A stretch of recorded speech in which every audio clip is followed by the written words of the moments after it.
একটা ভোক্তা যখন 1 লাখ টাকার ফোন 1,57,000 টাকা দিয়ে কিনবে, সেই 1,57,000 দিয়ে কেনই বা কিনবে? আজকে আমরা এই কারণ বাজারে আসার কারণই হচ্ছে আমাদের যে দাবি, এই শুধুমাত্র এটা আমাদের দাবি না, এটা হচ্ছে আমাদের কাস্টমার সকলের দাবি যে আমাদের উপর যে 57%, যেখানে অন্য মাদার কোম্পানিরা 8, 9, 10% করে ট্যাক্স দিচ্ছে, আমাদের উপরই 57% কেন? একটা ভোক্তা যখন 1 লাখ টাকার ফোন 1,57,000 টাকা দিয়ে কিনবে, সেই 1,57,000 দিয়ে কেনই বা কিনবে?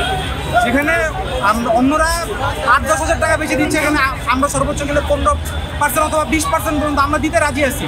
আমরা এমনও বলি না যে আমরা দিব না, আমাদের কাছ থেকে নেওয়া হোক। আমরা চাই আমাদের সরকারের যেন উপকার হয় বা আমাদের দেশের যেন সাধুবাদ জানাই, যে আপনাদের এই জিনিসটা আমরা সাধুবাদ জানাই।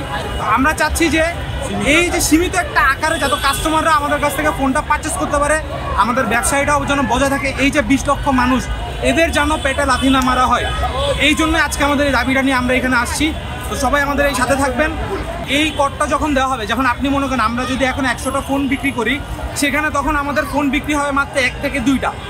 আমাদের আন্ডারে যেসব লোক আমাদের আন্ডারে কাজ করে, যেমন আমাদের একজন ব্যবসায়ীতে 8 জন, 10 জন, 5 জন, 6 জন করে লোক আছে, তখন আমরা এদের চালাইতে পারবো না। তখন আমরা কি করবো, যে আমরা এদের ছাঁটাই করবো। তো ওদের তখন কি হবে, ওদের যে কাজের জিনিসটা বা ওদের যে ইনকামটা, ওদের কর্মসংস্থানটা নষ্ট হয়ে যাবে। এখানে শুধু আমাদের জিনিসটা, তারপর ভোক্তাদের জন্য এটা অনেক বড়। কেন তারা 1 লাখ টাকার ফোন 1,57,000 বা 60,000 টাকা দিয়ে এই ফোনটা কিনবে? এটা হচ্ছে বড় বিষয়।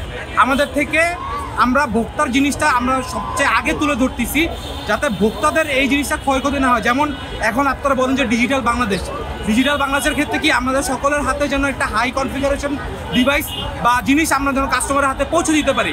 এই জিনিসটা যেন কাস্টমাররা সব সুলভ মূল্যে তারা ব্যবহার করতে পারে, এই জন্যই আমাদের এই আন্দোলনটা করা। কারণ যখন আপনি 57% ট্যাক্স দিয়ে এই ফোনটা কিনতে যাবেন, আপনি চিন্তা করবেন যে যেমন আপনি একটা নর্মাল কাস্টমার, যে আমি যেই ফোনটা আগে 1 লাখ টাকায় পাচ্ছি, এখন আমি 1,57,000 টাকা দিয়ে কীভাবে কিনবো? আমার 1 লাখ টাকা ব্যবস্থা করতে আমার 2-3 বছর চলে যাচ্ছে, যে আমি আমার একটা শখের ফোন, আমি 1 লাখ টাকা দিয়ে ফোন কিনবো। এই ফোনটা যখন আমার 1,57,000 হয়ে যাবে, তখন আমি তার এটা কিনতে পারবো না। তখন আমার কি কিনতে হবে, আমার যে লো কনফিগারেশন যে মাদার কোম্পানিগুলোর ফোন আছে, ওই ফোনগুলো, কিন্তু ওই ফোনগুলো চালাও তো আমরা ব্যবহার করতে পারবো না।